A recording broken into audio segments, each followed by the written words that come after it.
Good evening and welcome. I hereby call this meeting of the Indian River County School Board to order. Today is December 12th, 2017. This meeting is being video recorded and broadcast on the internet.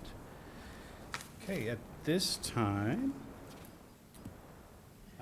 we will invite, we'll have the presentation of the colors by Vero Beach High School's Air Force Junior ROTC Detachment 043 under the direction of Wade E. Dews, Chief Master Sergeant, retired Aerospace, United States Air Force, Science Instructor. Color guard, let's head hot.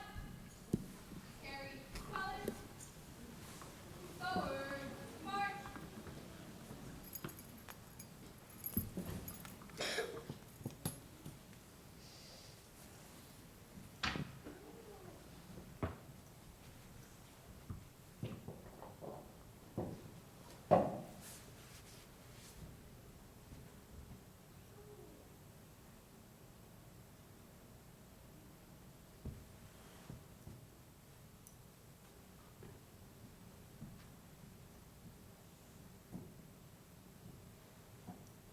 Present arms.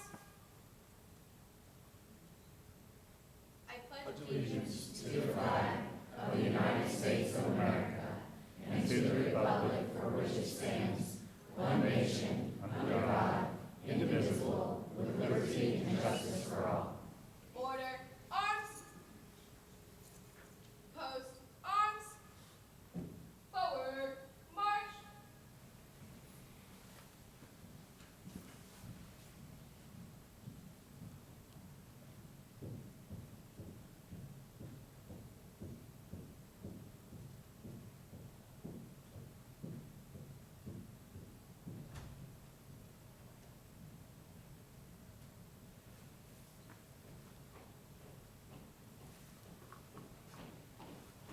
Thank you, students. Take a change. Got me with a switch pitch. Okay. This is the point where we have the adoption of the orders of the day. Are there any items board members wish to move from consent to action? None for me. Mr. Chair, I'd actually like to pull items E and F from the action agenda. They have some incorrect information, and we will bring them back for board approval at the January business meeting. Okay, so entertain a motion removing those two items? I move approval with the adoption of the orders of the day as amended. Second. Okay, so we have Mrs. Justice with the motion, and Mr. Searcy with the second. Any discussion? All those in favor signify by saying aye. Aye. Aye. 4-0, Ms. Espin. Okay.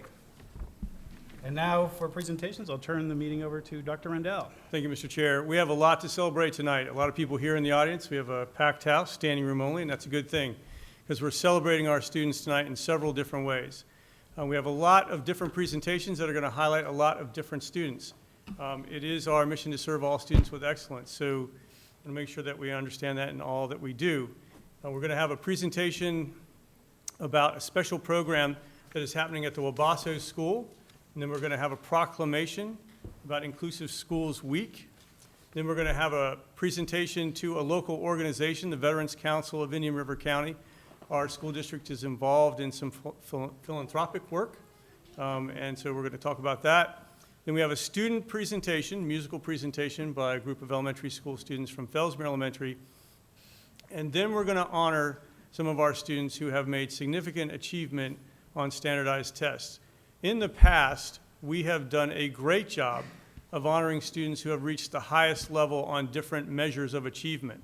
We have not done a great job of recognizing the hard work and achievement of all of our students. So tonight, one of the things that we're doing is honoring students who have made significant gains on these state standardized tests. And I imagine that's why a lot of you are here in the room. And it's a good thing that we are doing that. We need to do it more often. So first, if you could direct your attention to the video screens, we're going to show you a short video clip about a special program that we have at the Wabasso School.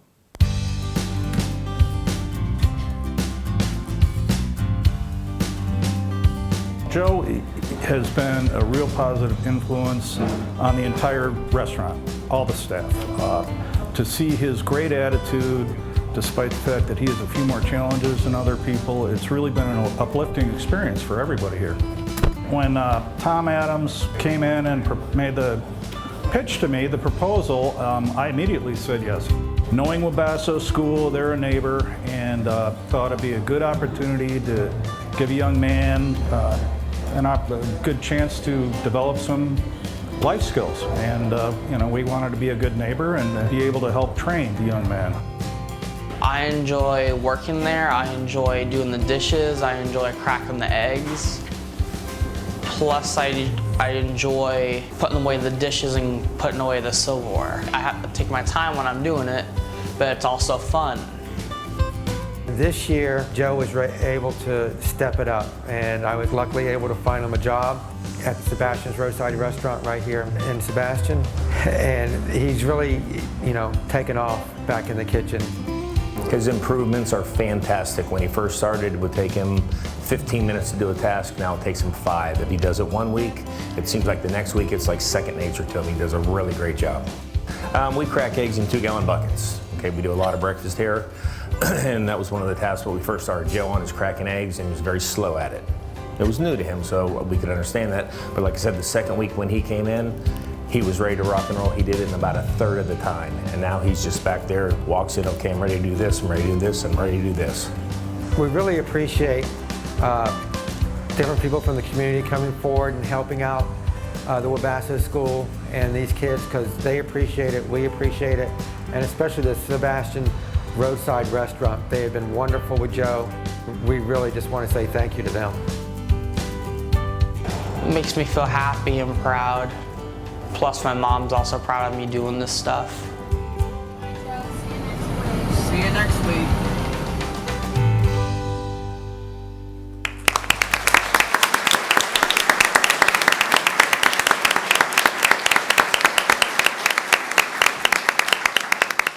So to make sure that everybody understands the importance of taking care of each and every one of our students, we want to declare December 4th through 8th as Inclusive Schools Week.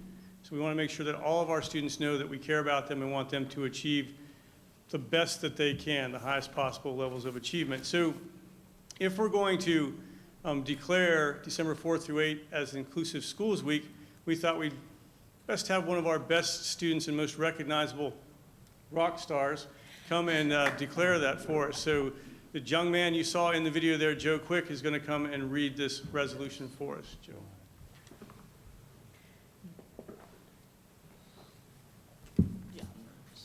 Hi, Joe.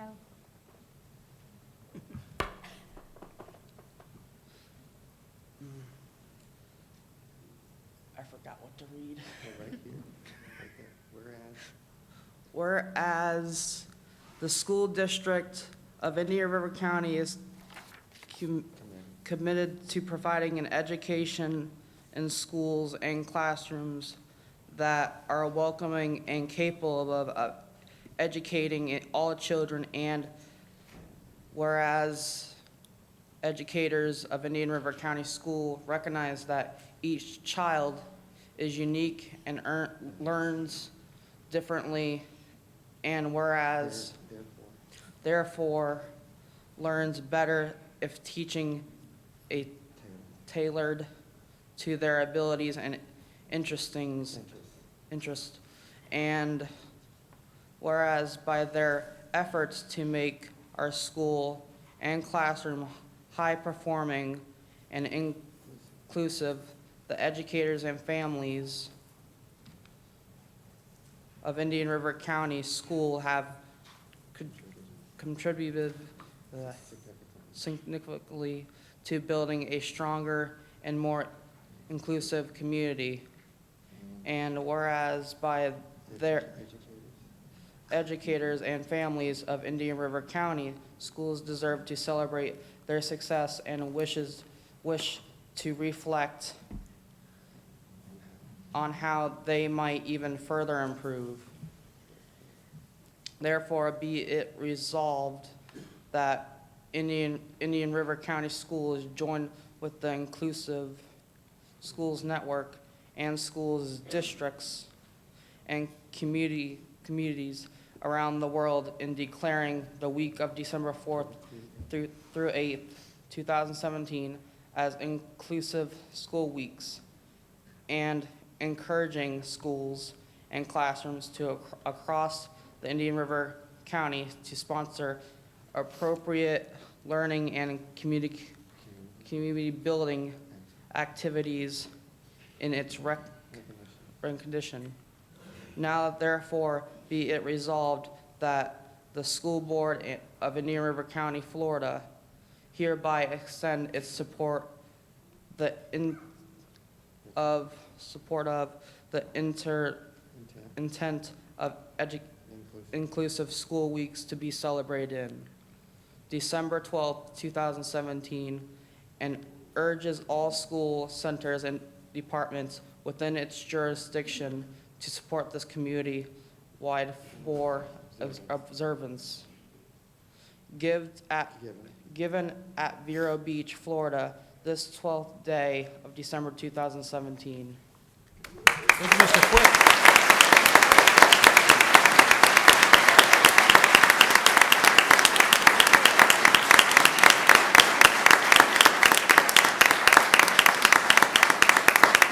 Thank you, Mr. Quick. Members, I'll entertain a motion to adopt the resolution. So moved. Second. Okay, Mr. Searcy has moved, and Mrs. Justice has seconded. Would you care to speak to your motion or your second? No.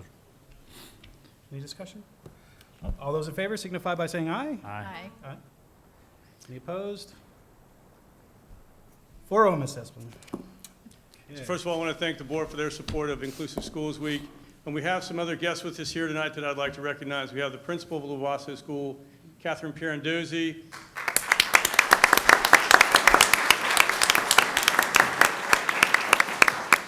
We have the job coach from Owasso School, Tom Adams.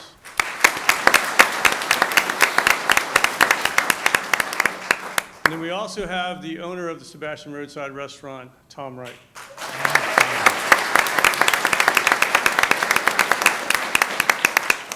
Board members, if you could join me down front, I think it would be appropriate for us to have a big photo.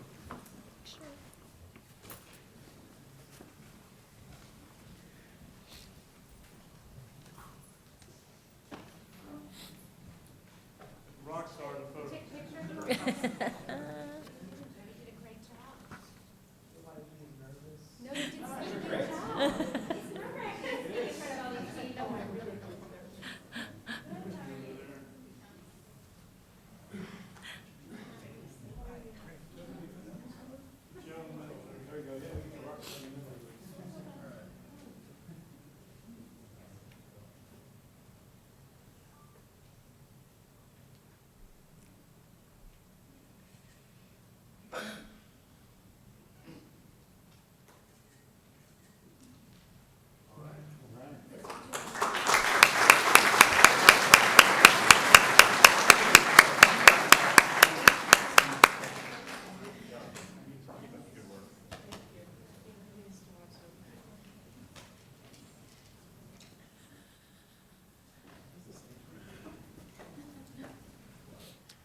For our next presentation, I'm actually going to be bragging on the work of all of our students across the district.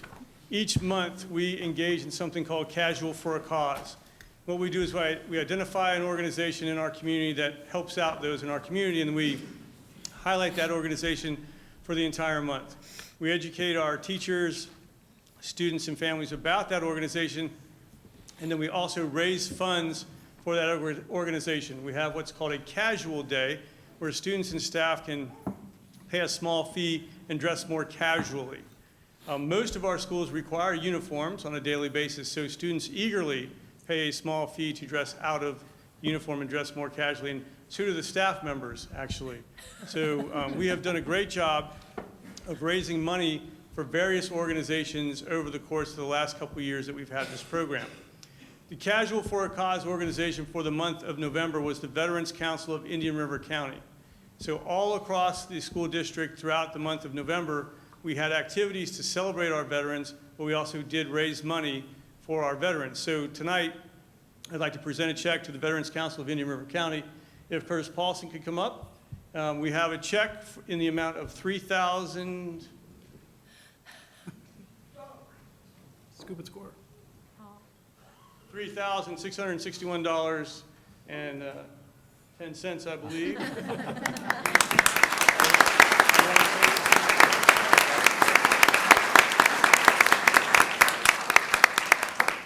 Shouldn't be saying this, but I brought a cheat sheet with me. So I just want to speak about a couple of our programs that we have. My name is Curtis Paulson. I'm the first vice president of the Veterans Council. One of the programs that we have that's very important to us is the UAV. It's called the Upward American Veterans. Its inception was in 2012. Unfortunately, the VA takes a long time. Sometimes they drag their feet for these gentlemen and ladies that are coming back here. So since the inception of the UAV, we have spent $132,000 on assisting veterans, approximately 207 veterans, for emergency services such as rent, utilities, medical expenses, groceries, education, and sometimes auto. And we vet every single one of these veterans, so this will definitely help us. One of the other programs that we have that you might see around town is our transportation department. I run the transportation department every day, Monday through Friday. We go to West Palm Beach. And we average over 200 veterans a month to get down there for their appointments that cannot make them. And one program that we have that is very near and dear to us is the Veterans in the Classroom. And because of all of you and because of the teachers and the principals, we've been doing this program for almost 7 years, approximately. It started in Sebastian, and now it's throughout the school district of Indian River County. Is what we do, we go in here, we tell them a little life experiences. First thing they ask us if we killed somebody. We say no, it's not, we don't want to talk about that. But we actually try to speak to them and teach them about patriotism and for the love of country. And I want to thank everybody here, the school district, every teacher and assistant principal and principal for everything that you guys do for us. We sincerely appreciate it.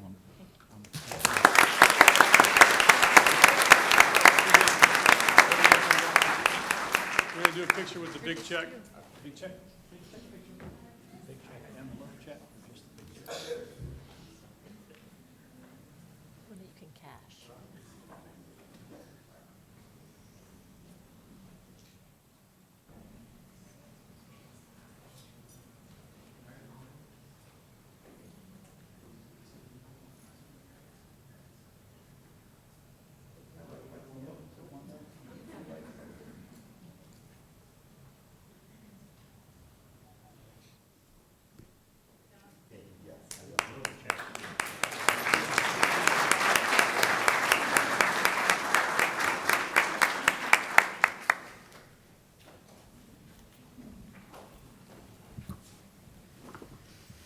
The interesting thing is that the veterans think they get a lot by coming to the classroom and visiting with the students, and I think we actually get more by having them come and visit with our students and share their experiences and teach them about Americanism and that kind of thing.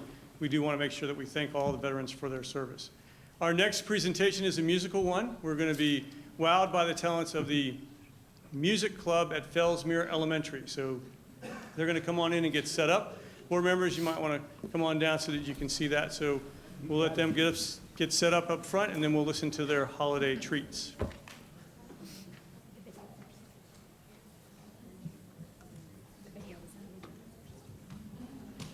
Video's gonna be out.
So this group is under the direction of Sarah DePardo, and a round of applause for Sarah and her students.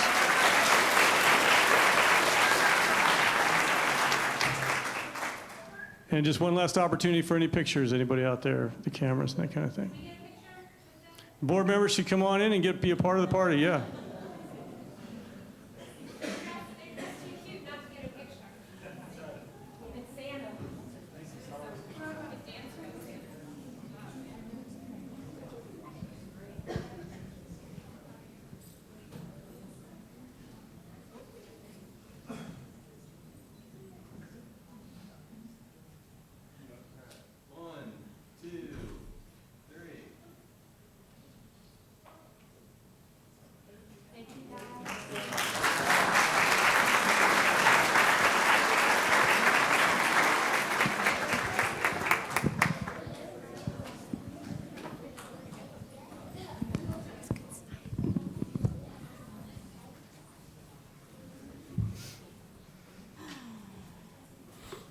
Worn out.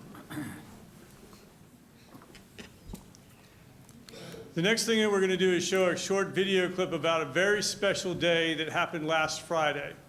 Last Friday, we went all across the school district announcing who the finalists were for Teacher of the Year and School-Related Employee of the Year. We did it in a very special way, and I think we'll just let the video show you how that was done. So if you could give your attention to the screens up there.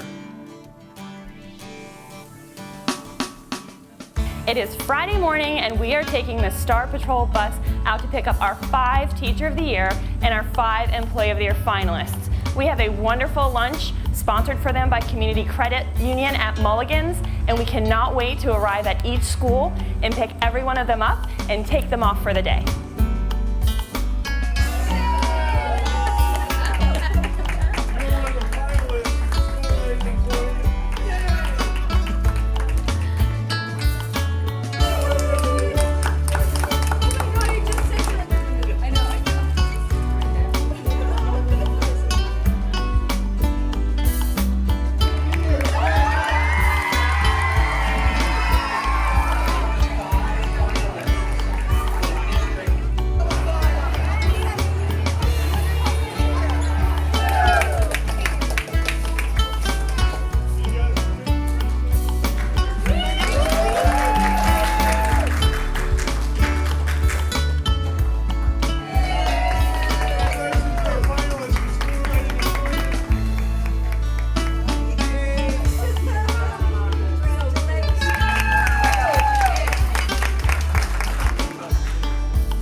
Thank you. So our next item is recognition of students who have made substantial gains on FSA, the Florida Standards Assessment in English Language Arts and Mathematics, and as Dr. Riddell mentioned, we had some awards for perfect scores, but this is an opportunity to recognize those students' hard work and have grown 1 and 2 and sometimes 3 achievement levels on that particular assessment. So we're going to be calling those names up, and before we do that, we'd also like to thank all of the parents and teachers here who have helped those students get to the place that they are today in this recognition.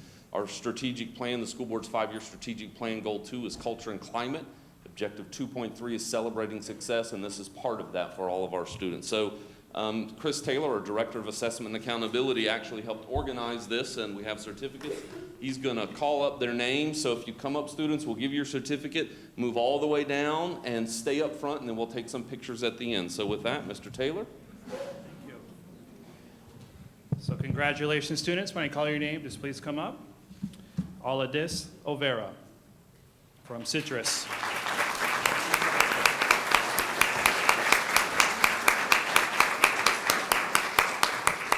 From Dodgertown, Maria D. Lattori.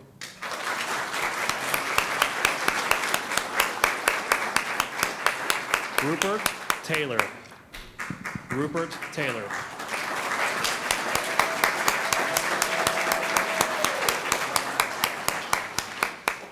Sharneza Jelen.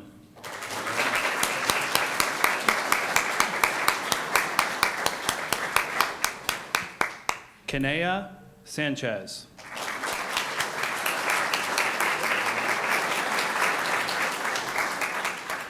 Olivia Leverton.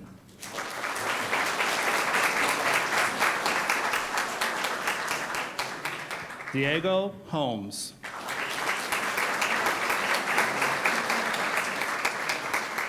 Zoe Wardell.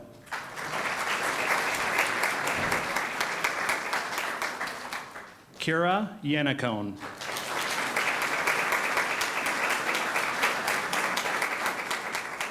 Madison Dixon.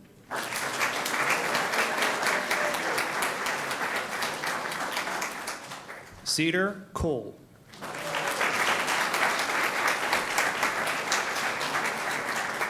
William Cummings.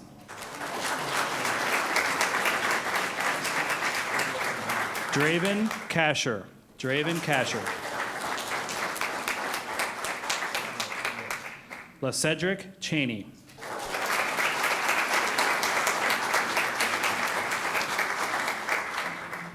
Omar Nuez.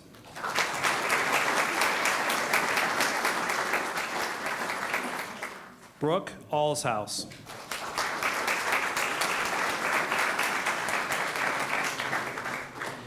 Damian Gaffney.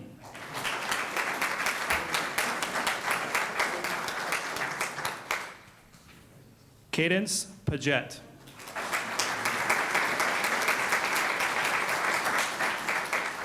Carlos Pejejo.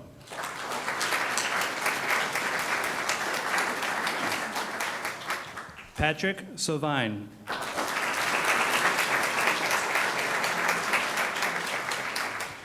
Noah Partington.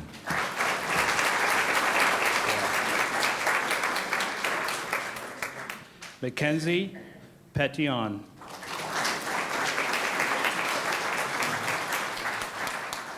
Pat Nago.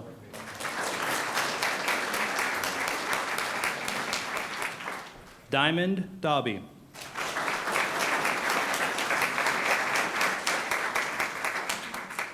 Logan Gravitt.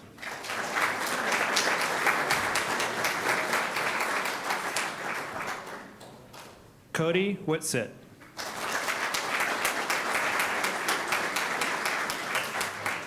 Christian Snow.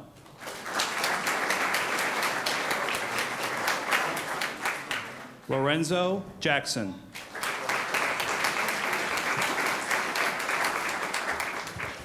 Shantae Honeycutt.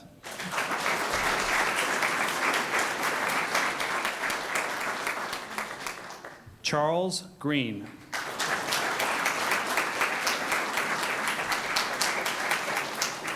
Christian Roll.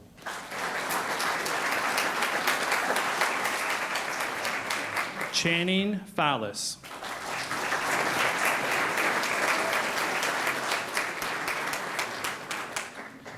Jalen Luna.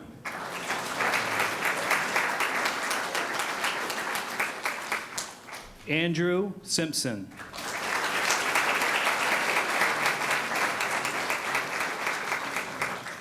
Brooke Billings.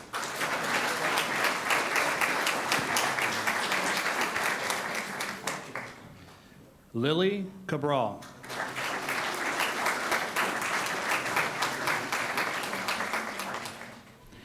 Jackson Rahal.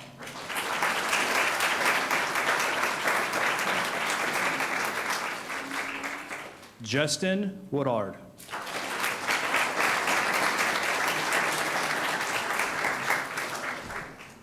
Amelia Thompson.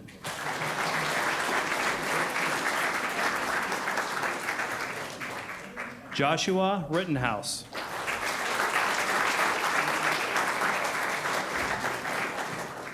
Riley Courtney.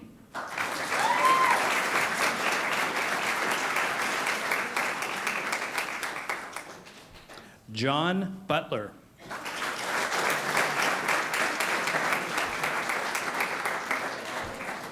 Benjamin Grant.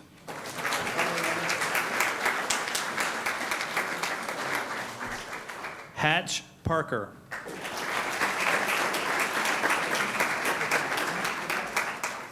Natalie Reyes Arietti.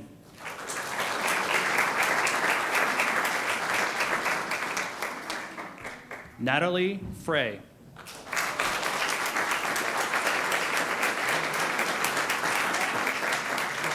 Preston Stokes.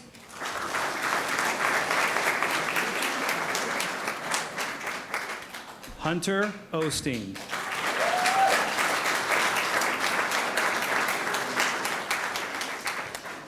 Destiny Ewar.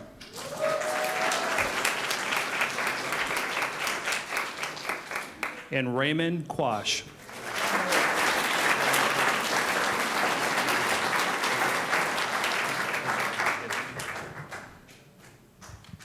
Congratulations, students. Great work.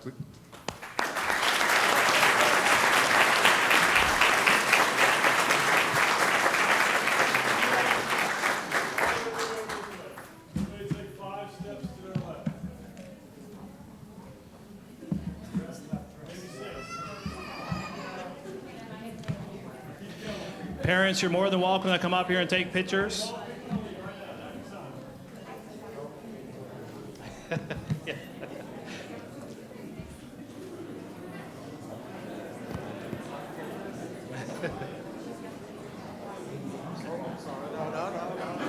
No fighting now. No fighting.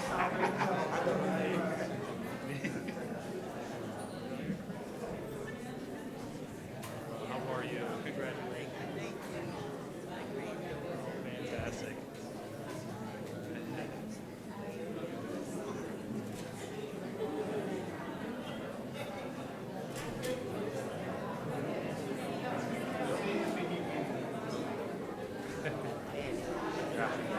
I hope so. Congratulations. Made me feel so proud about the little fella from Wabash. I worked there for 16 years. It's fantastic. Right. What a great program that is. That is a fantastic program. They're doing great things. District for 37 and a half. Oh, okay. Well, great. Great. Well, I'm glad you came back to celebrate, you know? We're glad you're back.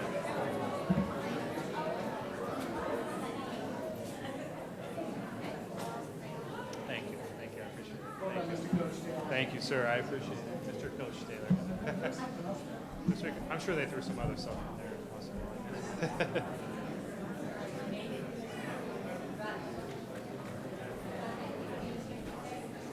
That's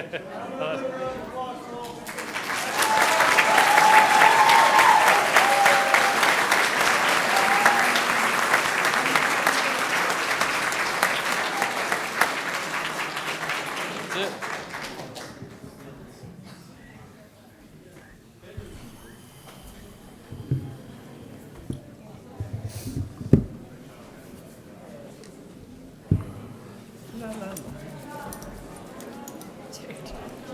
Oh, yeah. Good. The first time, the first time I came up here, I was like, what's that for? Why do I have that? I know now. Sean, you need it. Thank you. Thank you very much. Oh, thank you for coming. It was awesome.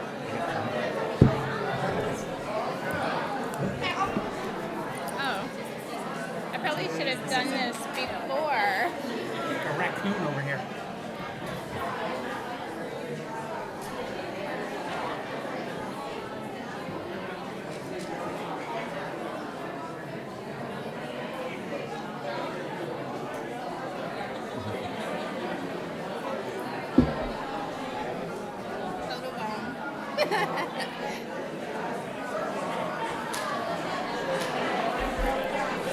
All right, as we quietly file out.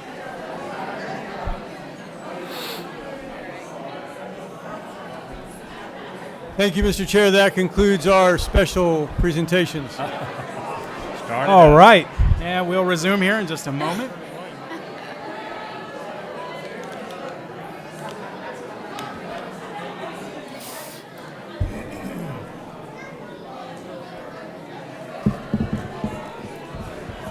Just as we quietly file out, I'd like to take this opportunity to thank all the teachers and staff who also helped make that possible. Well done, students, teachers, staff.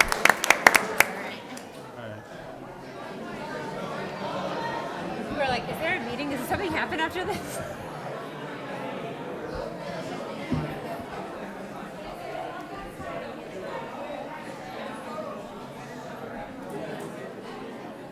Be sure to look for our Insta filter and Snapchat filters that are no, I'm just kidding. That's not a thing yet, but it should be.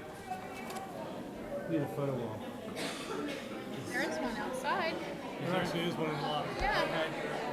Next time, we'll make sure we announce that. Announce it. If you're looking for a great photo backdrop, there's one in the lobby with all our branding and with none of the board members. Have a good night. Congratulations. Well done. All right.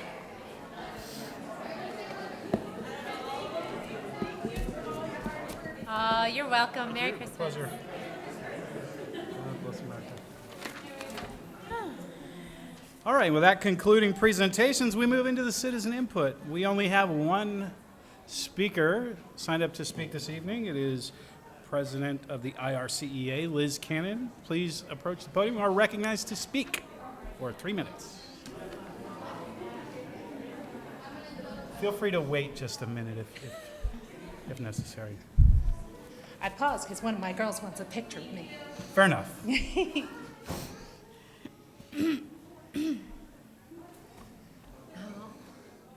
Is your time already started? No, our time won't start until. I'm short tonight. It won't be a Yeah, problem. great. By the way, that was awesome. It was great. It was awesome. It was lovely to have students.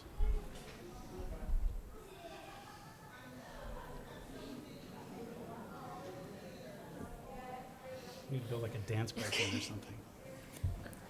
Behave, Raglan.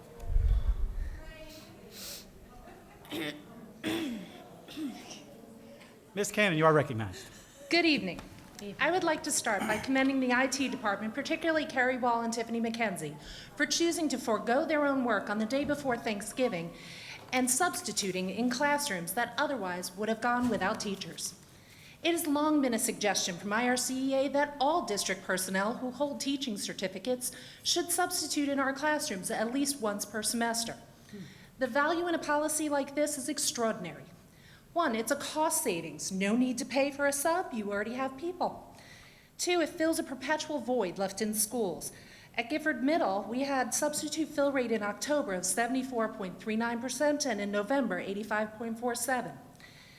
Three, it frees up site administrators who are already overworked from having to cover classes.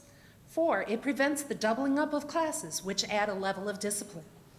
Five, it shows respect to the teachers who are often picking up the slack when there is no sub, that it shows that you value their time. And six, it reminds people who've been out of the classroom for a while what it's like being in the classroom. If anyone's been out of the classroom for more than 5 years, it's time they experienced it. The students of today are very different from the students of 5 years ago. So I issue the district a challenge. Let's solve this problem of uncovered classes. If every certified person in the district office gave 1 day to substitute, many of our issues would be resolved. And I add this challenge, if Dr. Rendell meets my challenge, I will also forego my responsibilities at the IRCEA office one afternoon and provide coverage as well. Are you up for the challenge? On another note, I want to thank the school board members who have expressed such disparaging comments about the union, whether on social media or right up there on the dais. Your continuing inflammatory remarks serve only to demonstrate that the hard work of the unions is more effective than ever before. Every offensive statement brings us more members and strengthens the ties that bind our associations together. I've quoted her before, but it is just so appropriate to quote Michelle Obama again. When they go low, we go high. So again, thank you for helping me build my membership. We're stronger together, and we're stronger than ever. Thank you. Thank you for coming, and thank you for your comments. Okay. Next order of business is the adoption of the consent agenda. This time I'll entertain a motion. Move approval. Mrs. Justice has moved approval. Mrs. Zork has seconded. Would you like to speak to your motion or your second? Yes, sir. Just on the minutes, I have asked Dr. Rendell, the board member discussion in different areas hasn't been noted, which board member is saying what in the minutes, and I've asked that perhaps we could, for transparency, and that board members' names could be included. I believe historically that's been not done. I think it's just board members suggest. Mrs. D'Agresta, could you speak to that in regard? The format of the minutes for the board meetings is really up to the school board. If you'd like more detail, less detail, specific names mentioned, specific names not mentioned, it's really up to the board to decide how you would like that to be documented, so you can certainly decide for yourselves. Thank you. Discussion? I would just like to say that I've never heard anyone say that, oh, I have too much information. So I would support that to make sure that that does happen. Okay. Further discussion? All those in favor signify by saying aye. Aye. Aye. Any opposed? 4-0, Ms. Esplin. Okay. Having completed the consent agenda, on to the action agenda. Action item A, approval to renew RFP 2016-07 with Aon Consulting, Inc., operating as Aon Hewitt for employee health and wellness benefits consultant. Actually, before we do that, we have citizen input on this action item. Would be the time we do that, Mrs. D'Agresta, correct? Yes, sir. Okay, very good. Chair recognizes Bob Auerwater on the topic of action item A.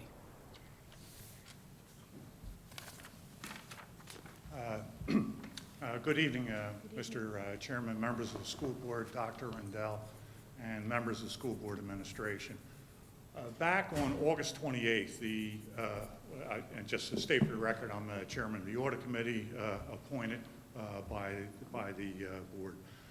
Back on August 28th, we had an extensive discussion about benefits that Mr. Mars and Dr. Rendell attended, and it was a very good discussion. And part of what we talked about was the compensation of the consultant. And there was a lot of concerns raised by members of the committee as to how the consultant was compensated. And as you see in the material in front of you, the consultant receives a percentage of the commissions or insurance, a percentage of the insurance premiums that are paid. And there was a lot of concern on the part of the members of the committee that that sort of creates a perverse incentive. The higher the premiums that the school board and the school district and the taxpayers pay, the more the consultant gets paid. That doesn't seem to make sense. The incentive should be aligned so that if they do a good job, we end up getting lower premiums, and therefore they don't be in a situation where, say for example, say hypothetically 10% of the school district decided to increase staff by 10%, their consultant fees would go up by 10%.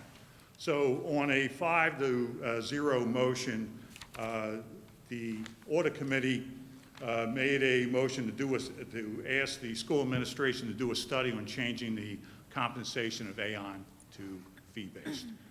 And although there wasn't discussion of how that fee might go, I would suggest that the board look in a situation where the consultant gets a standardized fee, and then you set a benchmark, some sort of cost benchmark. It might be general insurance premiums across the country, or those that are paid by a school district. And if they do a better job in terms of keeping them low relative to an increase or a decrease that might occur, that they get an incentive for that. So I realize now that you're being asked to approve a continuation of the contract for the coming year based on the old system, so it's kind of too late in the ballgame to do it, even though we did bring this up on August 28th. But I would recommend to the board that you have a comprehensive study done to take a look at that, so when you do have to renew the contract in December of next year, that at least you have that option on the table to consider. I'd be happy to take any questions. Thank you. Thank you for your comments, and thank you for coming. All right. Dr. Rendell, would you like to speak to the, give an explanation of the Thank you, action Mr. item? Chair. And action item A, this item was tabled on November 21st, 2017 at the board business meeting. Pursuant to the terms and conditions of RFP 2016-07, the purchasing department is requesting approval to renew this RFP for 1 additional year. This is the second year renewal of a 2-year renewal option. There are no direct costs to the district for these services, as the consultant fees are generated by insurance commissions, estimated to be approximately $253,540. The new contract period will be December 12th, 2017 through December 8th, 2018. All terms and conditions will continue as stated in the associated agreement and terms and conditions of the RFP. We are seeking your approval. Entertain a motion? Move approval. Mrs. Justice moves approval. I will second. Mrs. Justice, would you like to speak to your motion? Yes, sir. This is a renewal for a period of 1 year. I appreciate the hard work of the audit committee, and I understand Mr. Atwater's comments tonight. I appreciate him coming to speak. Thank you very much. I think that it would be in the best interest of the school district for us to take a good look at the compensation schedule and how we're going about that over the course of the next year, and make sure that we're going about this in the best way possible, but in the interest of serving all of our employees. I will be supporting this tonight. Thank you. And speaking to my second, I would echo the thanks to Chair Atwater for his service and the other members of the audit committee for bringing forward the ideas. And I have had conversations with Dr. Rendell about possibly with the RFP moving to a fee-based structure, and that's actually something he brought to me, to my attention. So, Dr. Rendell, would you care to elaborate on that, or? We definitely did appreciate the comments of the audit committee. I think one of the things that we said at the end of that meeting was we would bring it forward to the board. The relationship of the audit committee is actually to present information to the board when they make a conclusion and that kind of thing, so we have to work out that process. But the idea was that we would bring that to the board as a suggestion for the next time we issue an RFP for this type of procedure, this process. This is a continuation of an existing agreement, so we brought this forward for renewal for this year, but we are definitely open, staff is definitely open to looking at a different process for the future. Okay. Further discussion? How do we make sure that happens? You hold us accountable for doing what we just said we were going to do. Okay. And when would that process begin? I mean, like 60 days before the contract comes up, or because Bob and his group needs to make sure they make a full presentation to you guys, the staff, with their ideas, thoughts, and maybe proposal of how we can make sure that we're getting the best bang for the buck. Right. I would have to defer to either Mr. Morrison or Mr. Carver on the purchasing timeline, for something like this to go out on the street and that kind of thing. But we'll be talking about it as soon as we start formulating policies for next year. I mean, the HITEF committee, everybody. Yes, excuse me. We have actually started to look at the renewal of the RFP next year, and absolutely we do take the recommendation of the audit committee very seriously to change the RFP terms and conditions to a fee-based structure as opposed to a percentage commission-based structure You kind of, it's the old adage, if you do what you always done, you know, you kind of get what you always got. So we're moving in that direction, and we appreciate the comments of the audit committee and the recommendations. We've already started working with Mr. Carver on that change that the audit committee recommended. Good. Questions, Mrs. Zork? No, Comments? I would like to make a comment. It's, you know, it's obvious it's late in the game here, but if we do get a commitment from staff and Dr. Rendell that we will look at changing the terms of the contract and how the fees paid, I will agree to vote for this tonight. So it does sound like we have that commitment. Right. And the backup for the scoring was provided to us, and Aon was the clear winner in that regard. So it seems as though there may have been lower cost, but quality was a consideration as far as customer service and things like that. So it was a fair process, to my mind, according to all the documentation I've seen. And again, this is a continuation. So, any further discussion? All those in favor signify by saying aye. Aye. Aye. Any opposed? 4-0, Ms. Esplin. Okay, the next action item is action item B, approval to purchase food service equipment referencing the Palm Beach County Schools bid 18C-16L. Dr. Rendell. Thank you, Mr. Chair. This agenda item is a request for the board to grant the authority to for the purchase of food service equipment to replace aging equipment district-wide. Items include but are not limited to reach-in coolers, serving lines, ovens, steamers, and warming cabinets. The estimated financial impact to the Food and Nutrition Services Department is approximately $500,000. The funding for these purchases will be from the Food Services Fund. Pricing is per the Palm Beach County Schools bid 18C-16L. We are seeking your approval. I move to approve. Thank you, Mrs. Zork. Second. And Mrs. Justice seconds. Would you like to speak to your motion or your second? Your motion? No, I would just thank staff for getting me the backup information in a timely manner yesterday, so I really appreciate the detailed information. She's not here. Okay. Mrs. Justice. Yeah, I'm always blown away when I visit schools how many students we serve breakfast and lunch every day. And the way that the staff in Indian River County, the cafeteria workers, know their students, know their names, they know about them, if they're having a good day, if they're having a bad day. The culture and climate in our cafeterias, in our lunchrooms, is pretty awesome. So I'm glad to see that we're able to fund some new equipment. I know the equipment is used quite a bit, and I'm happy to see the Food Services Fund is able to fund itself and do that. So obviously, Mr. McCarty and his staff are doing a good job in managing those funds. So happy to support it tonight. Further discussion? I just want to say thank you for this item and for speeding things along and making the staff's job a little bit easier. And when minutes matter, now that we have all these demands on the instructional day to make sure students have time for our lunch, this is truly a good motion, or a good agenda item. So, all those in favor signify by saying aye. Aye. Any opposed? 4-0, Ms. Esplin.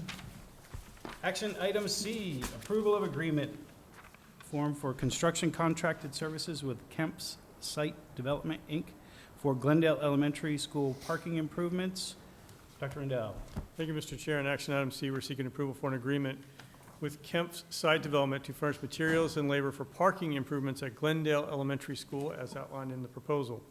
This agreement is the result of the lowest of multiple quotes in compliance with School Board Policy 6322. The cost of construction of this project is not to exceed $98,710, which includes the proposal amount of $86,710 and an owner-added contingency in the amount of $12,000. This agreement does not include engineering fees at an estimated amount of $26,400, for an overall total estimated project cost at $125,100. We're seeking your approval for this additional parking at Glendale Elementary. Entertain a motion? I move to approve. Second. Mrs. Zork moves to approve. Mrs. Justice with the second. Would you like to speak to your motion, Mrs. Zork? Now, I'm just so happy that staff was able to find funding for this. It is very much needed. And I'm sure the residents of Indian River County that lives off of 8th Street will appreciate getting traffic off of 8th Street. And so I'm just very excited. It's a long time coming. Mrs. Justice, your second? Yes, sir. I would like to give a shout out to Mr. Faust, the principal of Glendale Elementary, who is here in the audience tonight as we approve this project for his school. So good to see you, sir. When I said, hello, you have some students here tonight, he said, yeah, and you guys have a project on your agenda for my school. So I'm here to, and you know, good on you, sir. So I'm happy to support this. Give you the eye from the back row. Any further discussion? Mr. Searcy, you are recognized. I noticed that this project, as best I can tell from the small size of the map and all here, we didn't take into consideration that building out in front of the school. Was there any way we could accommodate removal of that building and utilizing that for parking? We did not look at that as parking as part of this project. We do have some other ideas about how to make that different up the front there. Okay. Any further discussion? All those in favor signify by saying aye. Aye. Any opposed? 4-0, Ms. Esplin.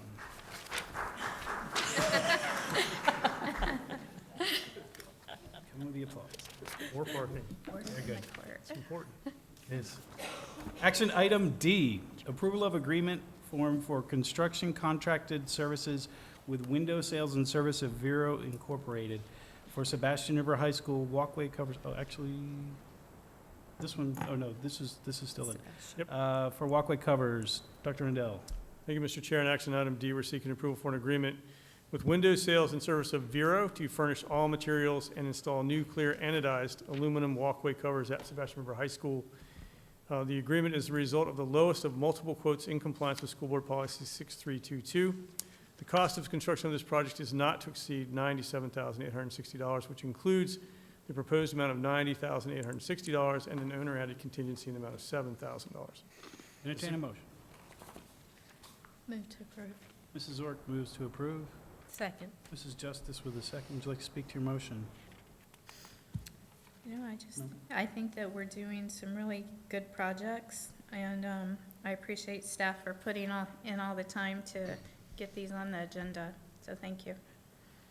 Mrs. Justice, your second. Ms. Simchek isn't here tonight, but she's been a big champion of Sebastian River High School, so I'm sure she is happy to see continued improvements at the school to make sure that the students have a safe and healthy learning environment.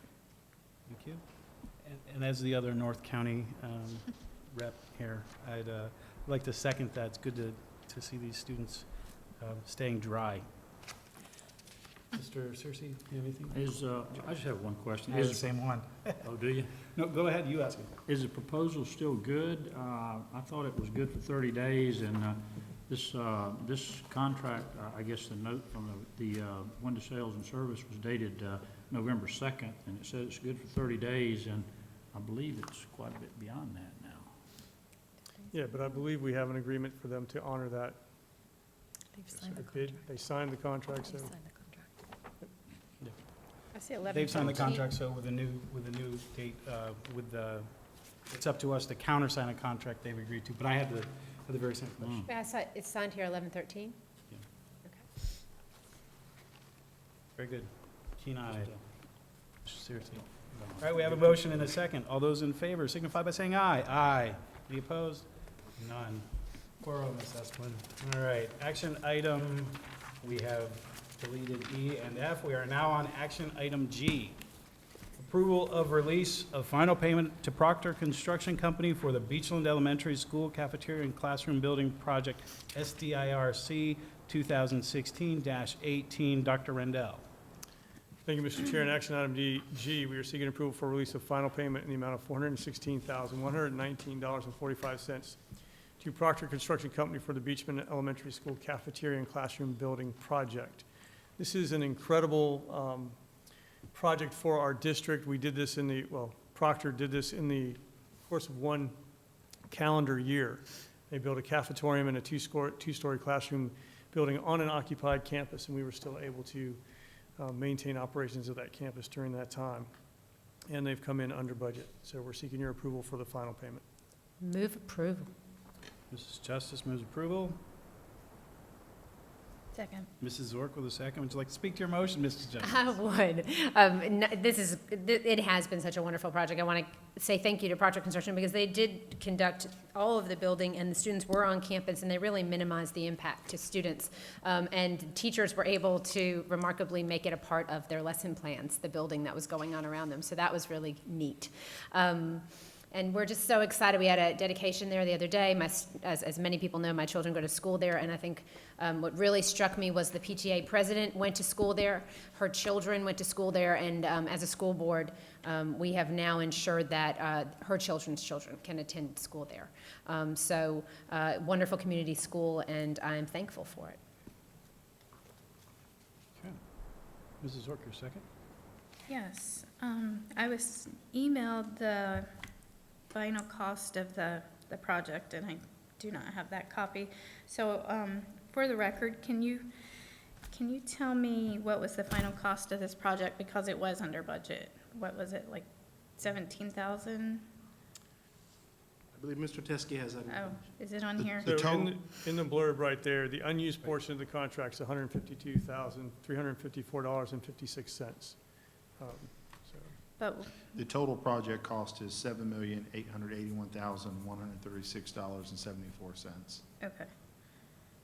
And that included all the engineering and? Yes, ma'am. Architect, engineering, testing, demolition, FF&E, and construction for Okay. Proctor. Yeah. Okay, thank you. Yes, ma'am. Great. And there is a surplus. Did anyone else have any questions?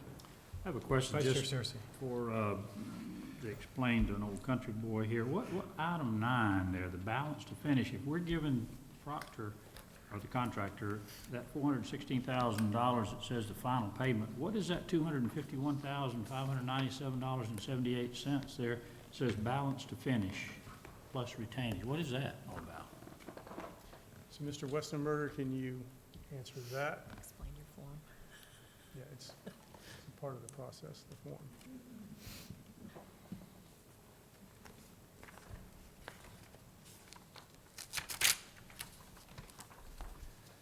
Good evening.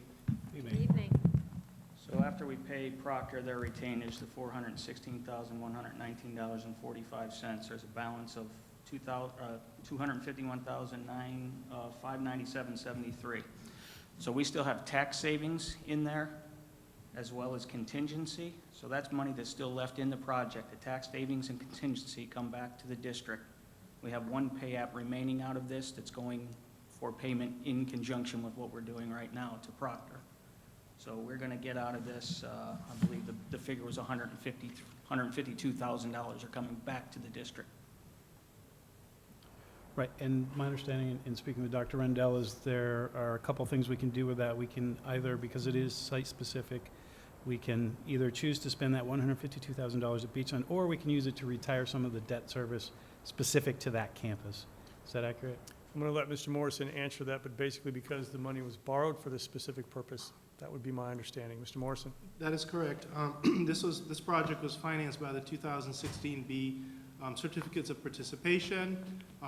We are allowed, if we amend the COP trust document, to pay down the first interest payment out of the funds that are left, or to spend those funds under an item that is under the footprint of the lease for that facility. So that is correct. Okay. Would that be an item that has to come before the board again to retire the debt, or I think if we were going to make an amendment to the COP, that would have to come before the board. That would have to come to the board, but typically, the facilities department will look to the school for any needs that need to be accommodated under those funds, if those need to be spent on any critical items at the school that are under the footprint. If not, yes, we would take that money and pay off some of the interest on the loan, yes. And that item would come to the board to amend the COP trust document and then to use the money to pay the interest, yes.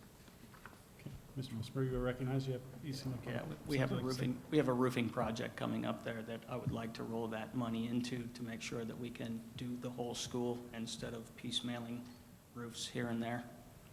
At Beachland? Yes, sir. Just, may I for a second? Directly. To speak to that, just in general. We've had quite a bit of rain. We do have some older buildings there. Apparently, some of the ceiling tiles are being replaced every day. They're falling out of the ceiling because they're soaking with water. It's my understanding that some of the ceiling tiles are not inexpensive to replace, and it's happening almost every day. So I think it happened on my child's desk. I heard a story about that, so I can. And these are on the existing buildings, not the new ones. Right, right. The older. That was assumed. So are these roof repairs in the 5-year capital improvement plan? Yes, they are. Okay, so Yeah. we will fund Be those supplementing the, differentially. Correct. And that will free up some of the. right. And we may not have to use it, I'd just like to have it there in case we do. Okay. Well, if That's we spend those monies there, it should free up other funds within the capital improvement plan, within the general fund, correct? Or not the general fund, but. It would depend upon the posture of the 5-year capital plan. Typically, you have to spend those remaining funds under the footprint of the master lease. Right. So if those buildings, and I can't quite remember, but if those buildings that you're referencing are under the master lease, then it would be applicable. Then yes, you could supplement the 5-year plan, or depending upon if you had that project funded, you could free up some dollars, and then you could continue on your hit list to take care of some of the needs at the school. So it depends upon the posture of the plan, and it depends upon the items that you want to address. Okay. Mr. Searcy, This- you have further this questions? Sort of jumps ahead, but is the same information is going to be, are the same, we've got that extra $110,000 on the next item. Correct. It's the same Yes. situation. It has to be spent at the Citrus Bowl? Mr. Morrison, And that's the next was that- item, but. You want to Yes, vote this one and then? that again also was financed by another COP, the 2016A, and you'd have to spend those funds under the lease, the master lease. Okay. I do believe, and Mr. Agresta may have to correct me on this, I do believe that because the amounts that are remaining are de minimis, there may be, the underwriters may give approval to spend those monies on something else that may not be under the master lease, but I'm not sure. You may have to correct me on that now. Thank you. Okay, let's go ahead and vote this one. Thank you, Nick. We have a motion and a second. All those in favor signify by saying aye. Aye. Any opposed? None. 4-0 assessment. All right, we are on to item H. Approval of release of final payment to Proctor Construction Company for the Vero Beach High School Citrus Bowl renovations Phase 2, SDIRC 04-0217JC. Dr. Rendell. Thank you, Mr. Chair. In action item C, we're seeking approval for release of the final payment in the amount of $224,861.45 to Proctor Construction for the Vero Beach High School Citrus Bowl renovation Phase 2. The board and the audience may remember that this has been an ongoing process for several years. We attacked the situation at the Citrus Bowl in phases, primarily so that we could still maintain use of the Citrus Bowl while we were rebuilding the Citrus Bowl. And I think the board should be credited for the phased approach. I think district staff should be credited for coming up with that phased approach, because it allowed us to use the Citrus Bowl for, not only for athletics, everybody thinks about athletics, but also for the Crown Jewel contest each of the last couple of years, and obviously for graduation. If we had approached this rebuilding project in a different way, if we had just said we're going to fix it all at once, and we would have lost the use of the Citrus Bowl for at least a calendar year. And so the students at Vero Beach High School would not have been able to have their graduation and their senior games and that kind of thing in there. So I think it's a credit to district staff and the board for, phasing in this project. I'm glad that this part is complete, and glad to see such a fine project. So we're seeking your approval. Move to approve. Mrs. Ork moves to approve, most quietly. Second. Mrs. Justice with a second. Would you like to speak to your motion, Mrs. Ork? No, I just think it's a great project that we just completed, and again, I like to thank staff for completing it in a timely manner, and great job. Mrs. Justice, your second? Looks beautiful, and it was used very well so far this year. It's great. Further discussion? Is the Mr. Vice elevator, Chair. is the elevator working yet? Yes, sir. Wanna go The ride it? elevator is working. Okay. Let's I'm going to notice go that ride was it in a nice. few minutes. I have a soccer game to Notice go to. the elevator ride? Yeah, Let's do okay. it. That's all. Very good. Once we got the alarm turned off during the middle of the game and the fire department was rerouted back, we got that figured out. But yes, it is in operation. Thank you for that. Is this another one of those where we could pay down the debt? All right, can we, just because, you know, my concern is that just because we have money, it feels like we're like, oh, we have some money, let's spend it somewhere. When, in fact, we should kind of have a need and then fund that need and then retire some debt when, you know, when we can. So I'm hopeful that we'll retire some of the debt on this project. I understand leaking roofs, that's certainly something we should look at, but, you know, when we have a stadium that's in pretty great shape, they did a fantastic job on the design and build, so hopefully we can use some of these surplus funds to retire debt so that we can pay off that stadium sooner. All right, we have a motion and a second. All those in favor signify by saying aye. Aye. Any opposed? None. 4-0, Ms. Hespeland. Action item I, approval of instructional calendar. Dr. Rendell. Thank you, Mr. Chair. In action item I, we're seeking approval for an instructional calendar for the 18-19 school year. Each year by statute, the district is required to submit an instructional calendar to the state for approval. And so we have a calendar committee that meets really year-round, because once we finish with one instructional calendar, we begin work on the next one. And this calendar committee is made up of many members of our school stakeholder family. There are teachers on the committee, there are parents on the committee, there are district staff members on the committee, there are building level leadership members of the committee, and even a student serves on the committee here and there. And the calendar that is before you, I believe, is one of the best instructional calendars I've seen in quite a while. There are 37 weeks of instruction in the calendar, and only 5 of those weeks have what are called a broken week, where there is not a full 5-day week. I haven't seen a calendar that has 32 full weeks in it. The calendar committee did a lot of work arranging the different dates so that we could meet requirements by contract. Each of our employee groups has some contract language that restricts how we can set aside the days. Another important factor in the development of this calendar was that we came up with 2 versions of a proposed calendar and put them on our website and asked for public input. We sent information home in newsletters and contacted parent groups to make sure they knew that the proposed calendars were on the website for input. And we received, I believe, over 800.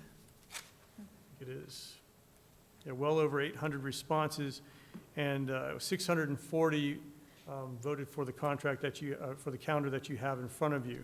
It was basically 6-2 or 3-1 in favor of this actual contract. One of the things about this contract is, barring any major hurricanes, the week of Thanksgiving we will be off for the entire week from school. Some staff will still work, but we would be off from school, and families seem to appreciate the fact that that was a feature of this calendar.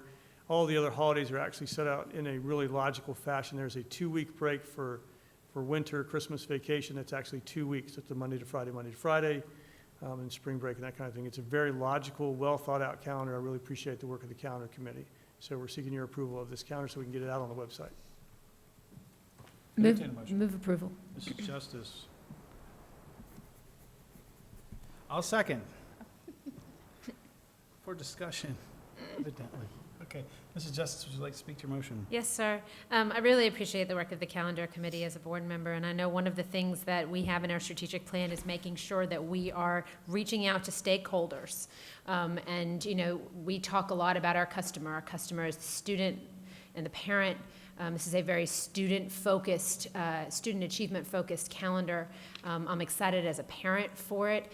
I think that Dr. Rendell was actually quoted in the paper in TC Palm talking about the fact that you know, teachers get into a rhythm in their classroom, and this allows teachers to be able to do that. So again, really student-focused calendar and reaching out to our stakeholders to make sure we're listening. Awesome. Further discussion? You going to speak to your second? I'll go last. I would. This is customary. I noticed that, you know, we recognize the Veterans Council here tonight, and I noticed this new proposed calendar does not include a day off for Veterans Day, and we hear the same complaints or suggestions every year that why don't we include that? And I think it's kind of neat that it takes us 5 days to celebrate Thanksgiving, and we can't celebrate a federal holiday in Veterans Day, with 4 of the folks up here on this board being veterans and some of the other folks being veterans. Mr. Voss, may I? Let Dr. I would Rendell yeah, of speak course. see first, that and be then- included in there. But Dr. Rendell, would you like to speak to that? Sure, absolutely. I've been in contact with the Veterans Council of Indian River County as we've gone through this calendar process each of the last 3 years. And they have indicated that if Veterans Day does not fall on a Monday through Friday, they are okay with us being in school, Monday through Friday. If Veterans Day falls on a Saturday like it did this year, or on a Sunday like it will in the coming year, they don't have a problem with us not taking a day off. You may recall this year we were in school on Friday and we had incredible celebrations of our veterans in our schools on those Fridays. And so I think I have not spoken to a veteran, or a veteran has not spoken to me, that has an issue if it's not on a weekday. If it's on a weekday, I think we need to make sure that we honor and observe it. Mrs. Justice, would you like to speak? Yes, sir. Thank you very much. Just to kind of go further on that, not only have I heard from veterans that they were okay with us not having Friday off, but I have heard thanks and gratitude, actually, that we offered the opportunity for so many veterans to come into our classrooms. We had celebrations at almost every school. Students did more learning in that day about Veterans Day than I think they would have obviously at home. I don't know that every student would have attended a Veterans Day ceremony somewhere, but I was lucky enough to be a part of it. I know Mr. Teskey spoke at Storm Grove Middle School, so I think that we respect our veterans and we're thankful for their service, and every opportunity we can take to teach our students about how important that service is wonderful. So I hope that even though it's on a Sunday, that we take the Friday before Veterans Day and we again make sure to honor our veterans in our classrooms and our campuses. Or the Monday, if that's when it's observed. Or Is it the Monday. observed on? I It's don't observed on the Monday, but I would believe most of our schools, if not all of them, would honor it on the Friday, That makes so sense. that the students know why there's a celebration on Sunday. Fair enough. Mrs. Ord, did you wish to speak? No. Dr. Rendell, one of the things we discussed in preparing for this meeting was, is this a more inclusive or a less inclusive calendar? More inclusive. Because we're able to observe, for the first time, more holidays. Is that correct? Correct, yes. September 10th on Monday is a day that we have off from school that we're observing Rosh Hashanah. It's one of the first times in a while that we have been able to honor those members of our community that practice the Jewish faith. Great. Awesome. That's great. More inclusive. Awesome. Okay, any further discussion? All those in favor signify by saying aye. Aye. Any opposed? 4-0, Ms. Esplin.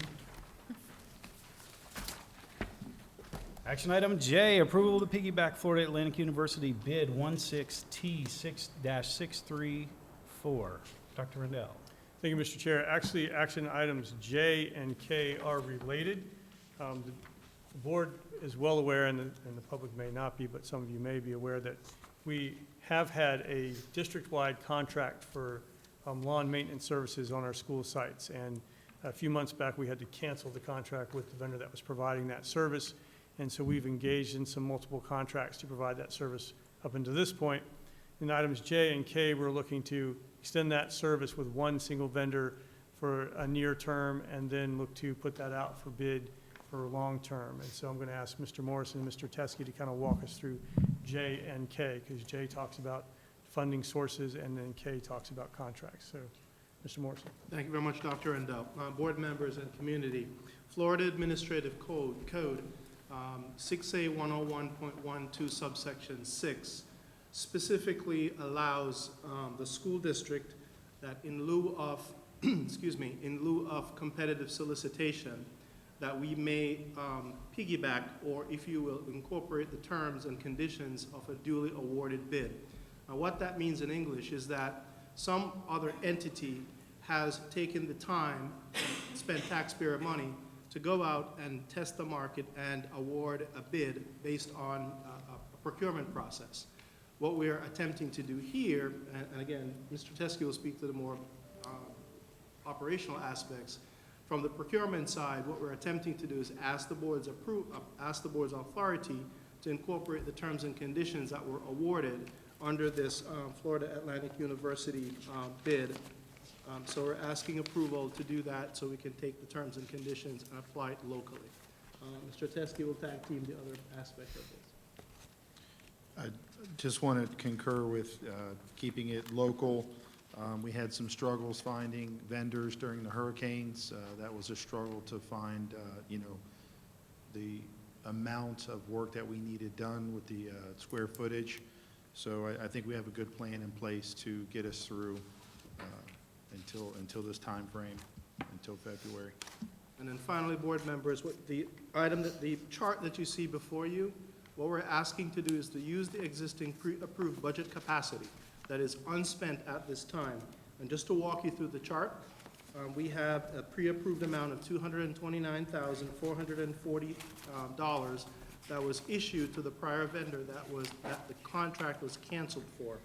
We have issued $47,800 to Integrity Lawns, $112,238 to Brightview, and $49,900 to Precision Cuts. So we have remaining budget authority of $19,502. However, on the purchase orders that we have issued, we have approximately $88,500. So we're asking to essentially use the unused portion of the pre-approved authority that we have to tide us over for the next several months until we get our local bid in. Then we can bring that back to the board and have that procurement done for the rest of the year and annually. And with that, we request your approval. Thank you. Entertain a motion. Move to approve. Mrs. Zork. Second. I'll second. Okay, Mrs. Zork, would you like to speak to your motion? Nope. Any further discussion? I have a question. Are they? Vice Chair Cersey, you're recognized for a question or series of questions. Are they locally, or where are they from? They're not. Brightview is national, but they are, I believe their office is in Palm Beach, is that right, Mr. Michael? Stewart, I'm sorry, Stewart. And they have a local They satellite have a local office branch here on Oslo Road, so they do employ our local. Right, so local employees, national structure. Yep. And again, we did try working with 3 local vendors, they just couldn't keep up with the work, so we're putting it out to RFP again. That's my understanding, is that accurate? Yes, sir, that is. We entertained 3 local large firms here who were interested until Hurricane Irma hit and all their work went beachside. And in the past, we've done cost-benefit analysis for bringing it in-house as well, is that accurate? Yeah, so this is the best fit for the dollars, and it's only spending pre-authed money because they're cleaning out the POs. Unused PO amounts and the remaining spending authority. Correct? Yes, sir. Very That's a good. good summation. Any further discussion? Oh, you ready? All right. All those in favor signify by saying aye. Aye. Any opposed? None. 4-0, Ms. Esplin. All right, action item K.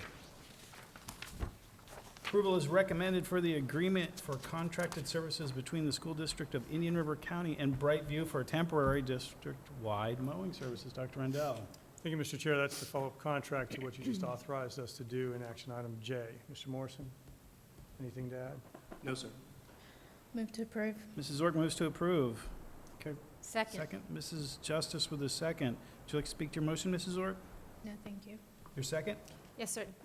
Will this group take care of this building? Could we direct some attention to the entry of this building? The front entry of the building could be cleaned up a little bit, I think. Yes, ma'am. Mr. Michael is right there, and he will relay that to the vendor. Very good. Vice Chair Searcy? Yeah, my comments? question, what exactly are we charging them with? I understand that they're gonna be mowing, one time in, December, 2 times in January, 2 times in February, but I think it said something about mowing, trimming, weed control and all of the school properties, including the baseball and football fields and? No, sir, not the athletic fields, but I will defer to Mr. Michaels if you'd like to head to the podium to break down the services that they will encompass at the schools, but we have other vendors taking care of the athletic fields. If you could say your name and role for the record, please. Robert Michael, Director of Physical Plant. Okay. Correct, so we would, this is just the landscape services. This doesn't include the athletic fields, Okay. this contract. But it's mowing of every one of our facilities except the athletic fields. Except for the athletic fields. And I believe I heard another Also- comment, cleaning up the flower beds and all of that good stuff. Yeah, weeding of the beds and things of that nature, yes. It doesn't include mulching, those would be additional services, things of that nature.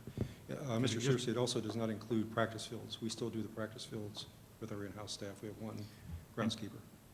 And you know, I don't know, but it was winter out here when I came in today, and I'm just wondering if we need to mow twice in January and February. That's small amounts of money. Yeah, and part of the second service in February and January is also to do some of the trimming of the trees and things like that have been neglected through the fall, so it's. And this they will don't catch do us up. any fertilization at all? They'll be doing fertilization. Once the contract is awarded, we'll be doing fertilization, but we won't be fertilizing in those 2 months. Okay. Further discussion? I would like to make a comment if I could. Dr. One of Rendell. the things about Brightview that is different than our previous contract is they are mowing on the weekends. Yeah, So that's they're good. not impacting instruction at all. And our previous contract, we were having to work around that quite a bit. So this is a great customer service aspect of what they are providing. That's a great benefit. Thank you for pointing that out.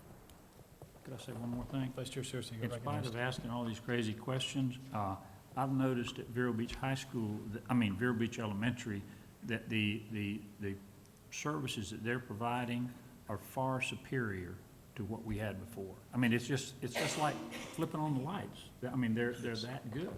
And I appreciate them in spite of all the questions, but they are doing a good job, and I thank them for that. That's all. Further discussion? All those in favor signify by saying aye. Aye. Any opposed? None? 4-0, Ms. Esplin. Thank you. Good job. Thank you, Bob. Okay. Action item L, approval to set public hearing date to adopt new revised and repealed school board policies. Dr. Rendell. Thank you, Mr. Chair. In action item L, we were just seeking your permission to set the date for the public hearing, to advertise that. The board may recall that a workshop on November 21st, we discussed new, revised, and repealed board policies and requested to move forward with the adoption process. This is the next stage in the adoption process. We'd like to set that public hearing for January 23rd, 2018. Entertain a motion? Move approval. Mrs. Justice, thank you. Second. Mrs. Zork, thank you for your second. Mrs. Justice, would you like to speak to your motion? Yes, sir. Your second? I'm looking at the back up here. So these are all the changes that, or not all, we didn't really have very many, the changes that we had requested in the wording on a couple of items. Is that in here now? Yes, all the changes that the board made at that workshop were reflected in the adjusted changes. We still will have that available at the public hearing.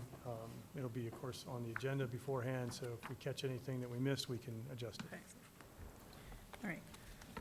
Vice Chair Searcy, did you have something? Good. No? Further discussion?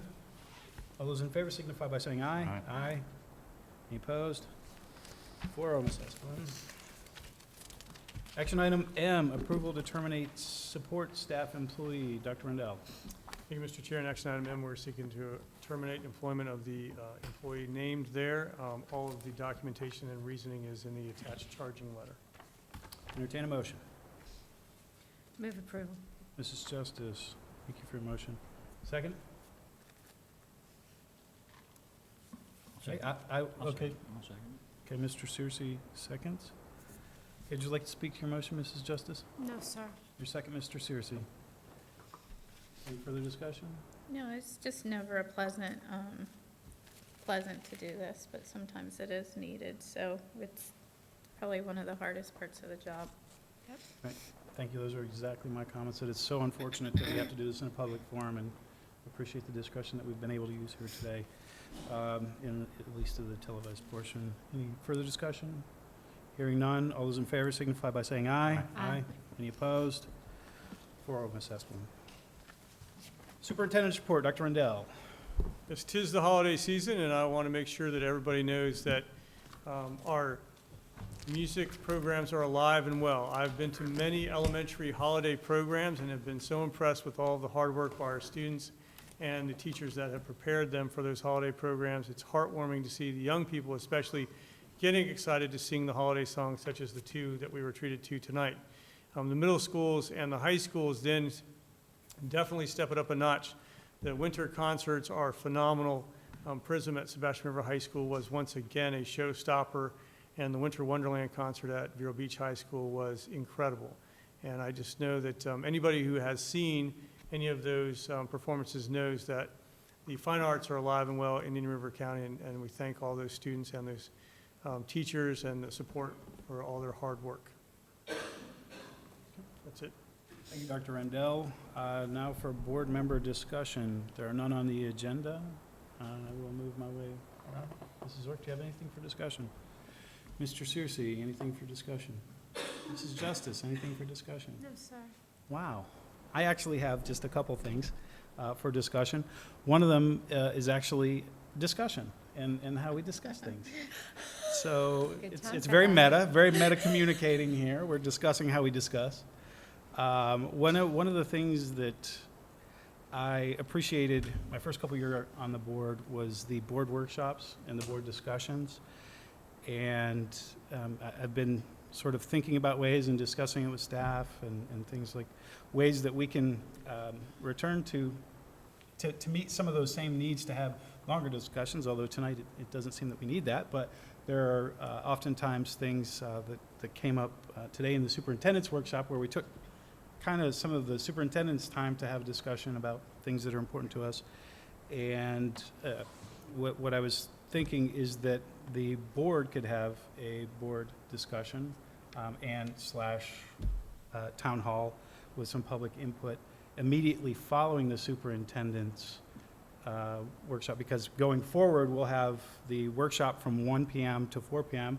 and Dr. Rendell and I have committed to making sure that everyone on the workshop, on the superintendent's workshop, has time to be heard and manage the time there, and at the same time guaranteeing sort of a more time certain ending at 4, so that following a short break, the school board with Dr. Rendell and Ms. DiAgresta could reconvene at about 4:15 and then have a discussion where we also have the reports, committee reports, things like that, and a time certain of 6 p.m. so that we're not extending staff, but we have time for longer discussions.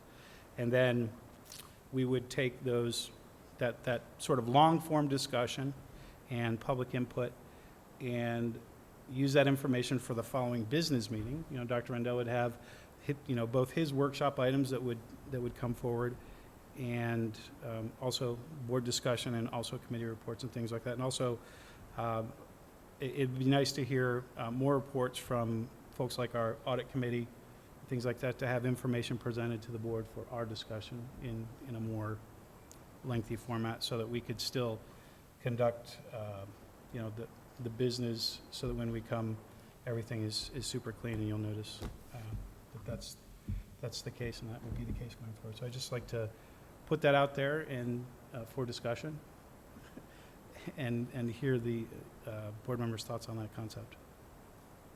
Mrs. Ork. I'll start.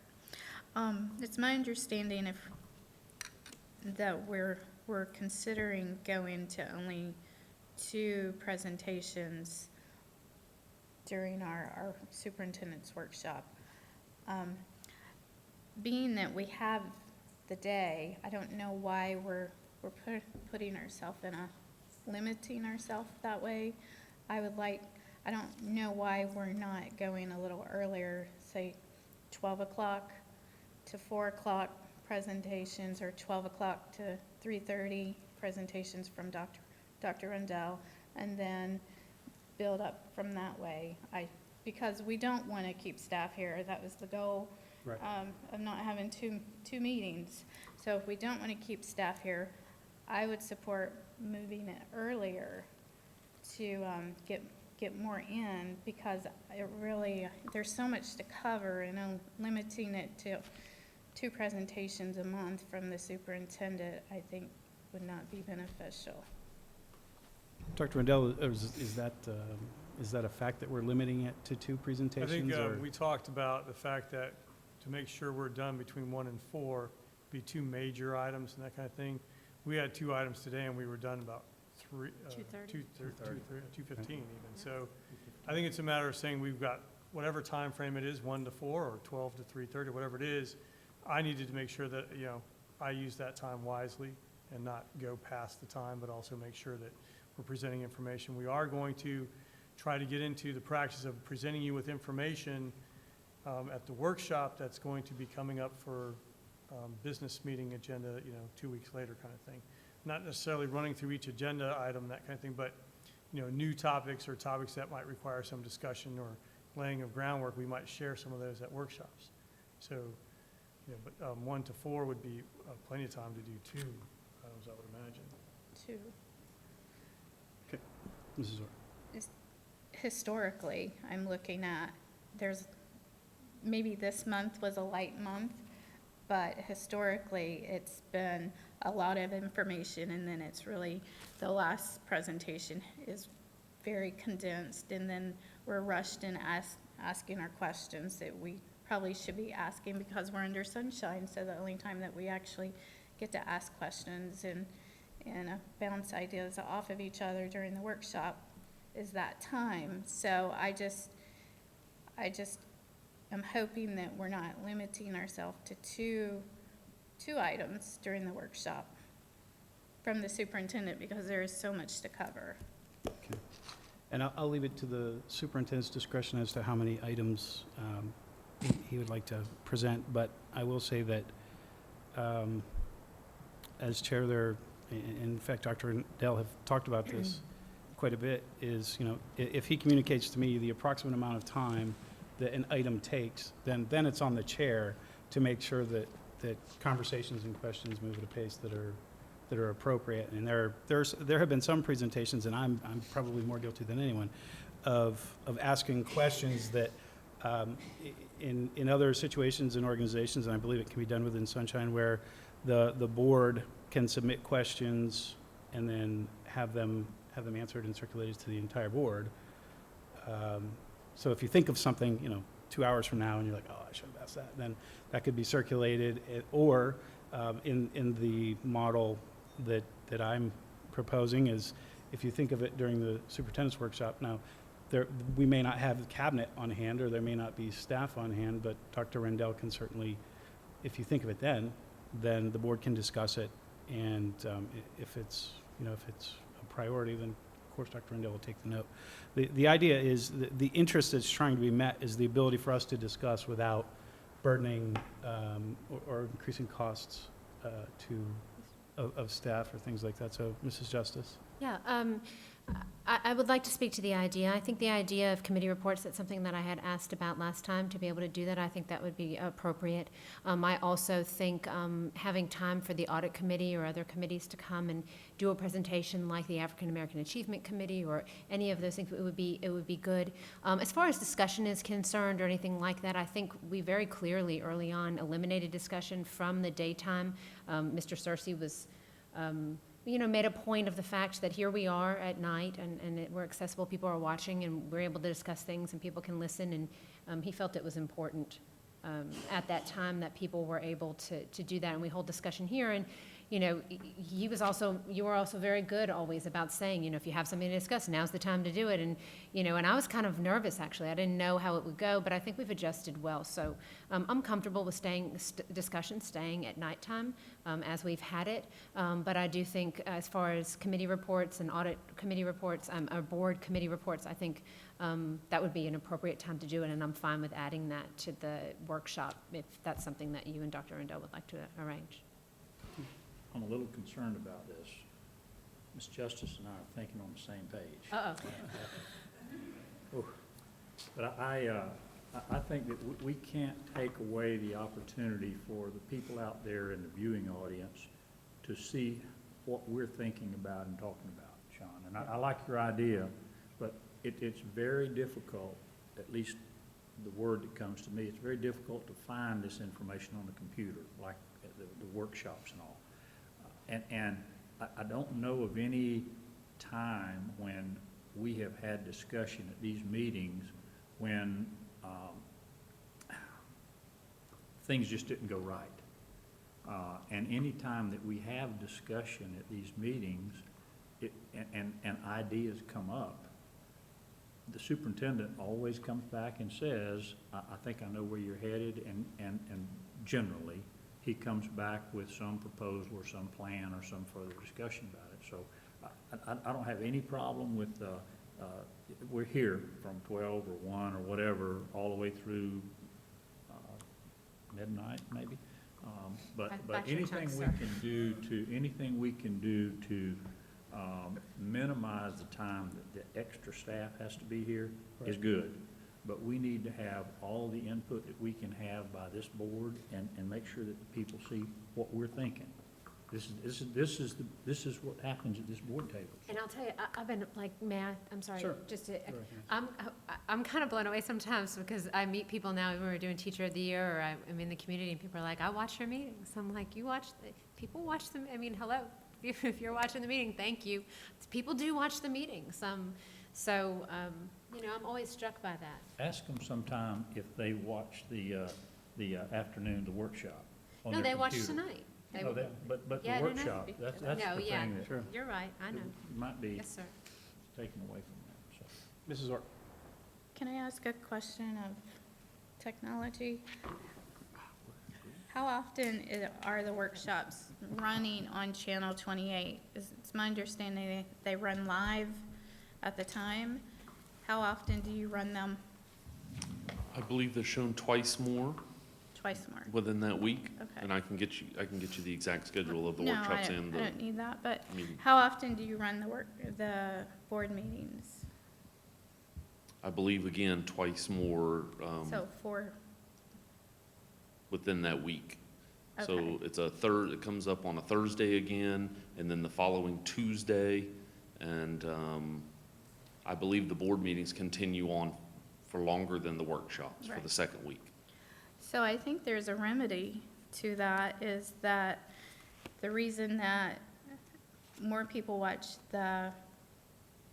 this is because it runs more on Channel 28, where the workshop only runs twice a month. The board meetings run 4 times a month, plus when we're live. So I like the idea, being that we've now condensed everything to one business meeting. I like the idea of having the ability, if we need to bring an item up for discussion, that we have that flexibility to bring it up. So I do like that idea. Thank you. And just to clarify, this doesn't contemplate doing away with discussion during our business meeting. It would simply be a second, a sort of a long form, and then if it's something that, you wanted to bring up again in the evening business meeting, certainly we would agenda it and off you go.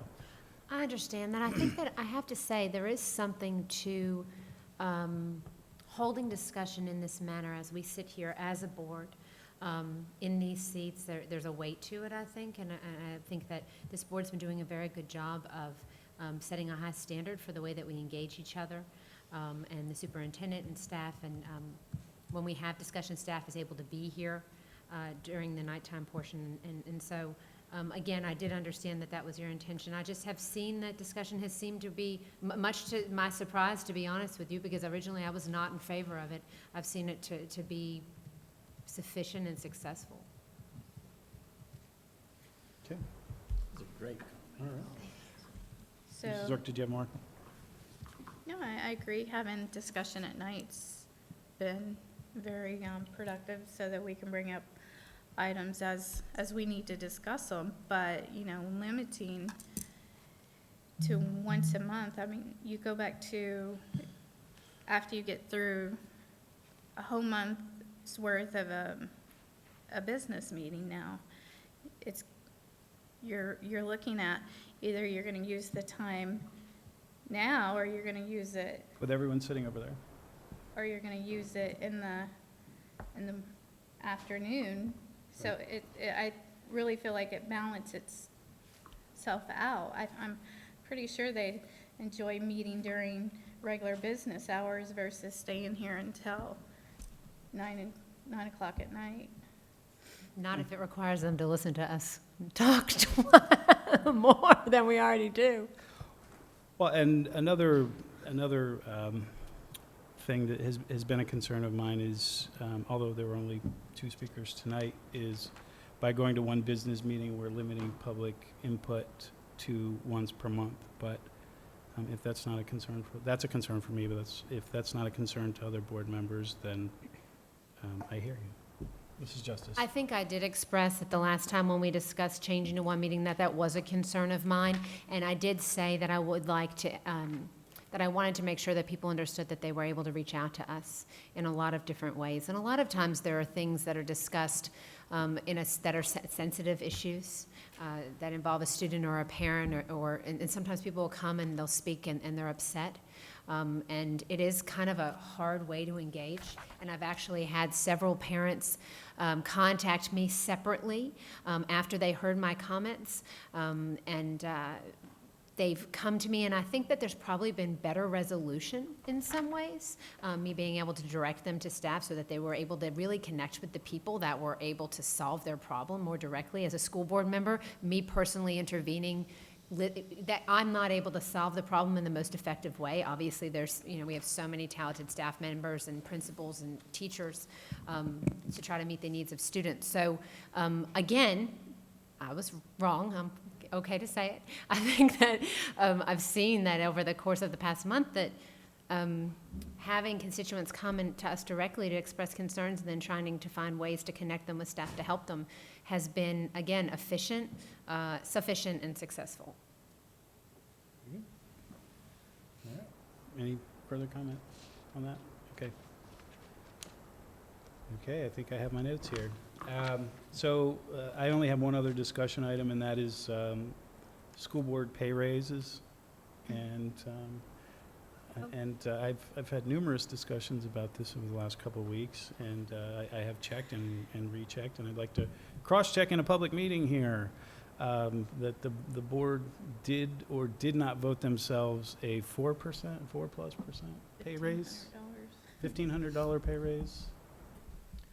Yes, Mr. Chair, I can unequivocally state that this board did not seek or approve a pay raise, and they have not received a pay raise. Thank you. That was my recollection, and I just wanted to make sure that that was the recollection that was accurate. Okay, that's discussion. We now move to action, or to item 10 on the agenda, school board member matters. We'll start down there at the end. Mrs. Justice? Thank you, Chairman Frost. I just wanted to say again, seeing administrators come tonight to support their students, principals, teachers, is really awesome. I think it means a lot to our students. And as I've been able to go to different events across the district, as Dr. Rendell said, different high school events, middle school events, it's been really neat to see how many teachers come on like a Tuesday night when they don't have any kids in a performance to watch their kids, and I mean, their child isn't in it, but their kids are in it, their students. And Matt Stott had the teachers from Gifford Middle the other night stand up at the orchestra performance, and I was just blown away. And then come to find out they'd been at the chorus performance the night before, and they'd been at the band performance the night before that.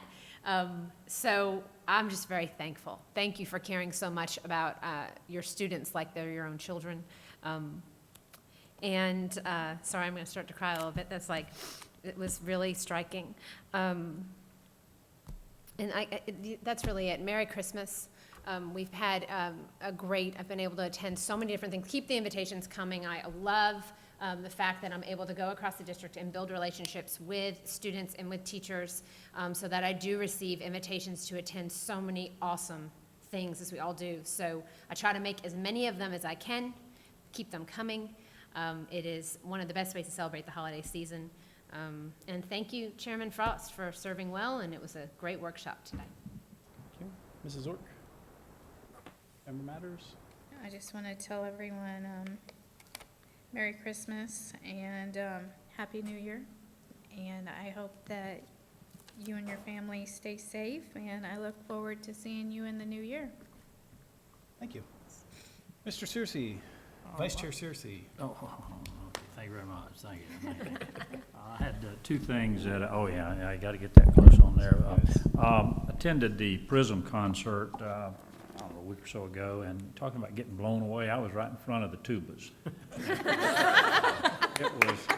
It's one of the best, I mean, and you know, they changed it a lot this year, and it was just fantastic. I don't know, the earplugs were a nice touch, but I'm telling you, if you haven't seen that, you need to go see it.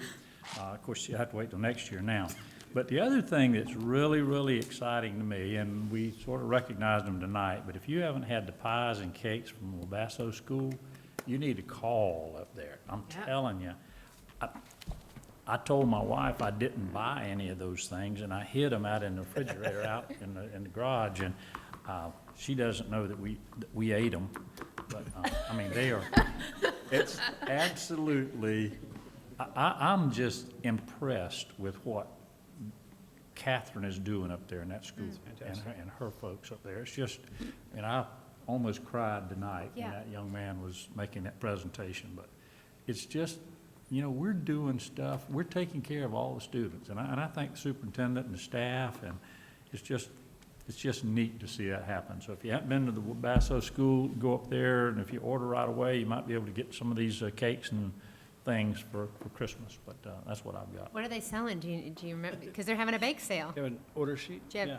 Yeah, no, I know. Orange cranberry walnut loaf, pumpkin bundt cake with a cream cheese filling and cinnamon sugar, and chocolate bundt cake, which my children requested. And it's like $10 for the bundt cake and $8 for the cranberry walnut loaf, and they will love your order. So no, How do you order? So you go to kelly.row at Indian River Schools, and you can order your dessert from her, or you can call the school, and they're going to deliver them here. And if you haven't been here for delivery, I missed the last one. I was so bummed. But the students come and they deliver the baked goods that they've made. So that was such a nice plug, Mr. Searcy. That's a fundraiser for them. And man, order some dessert. I have an order blank in my office. I'll give it to you, Sean. I don't have We'll a put check. some in the front. See Can we Mr. put some in Searcy the- after the meeting. I've already Lobby? ordered. I mean, I'm telling you. And we can Nancy run has my copies or check. something? Make sure we And have they plenty of deliver copies on here hand. too, by the way. Yep, service. But you better pay first. You gotta pay. You gotta pay. They already told me that. I said, can't you trust me? No, we want the money. Okay, good deal. That's all I got, Sean. But they didn't ask Very me nice. for the money. Thank you, Mr. Vice Chair. I'd like to thank my fellow board members for all the work today, and of course, staff for the presentations, and Dr. Rendell.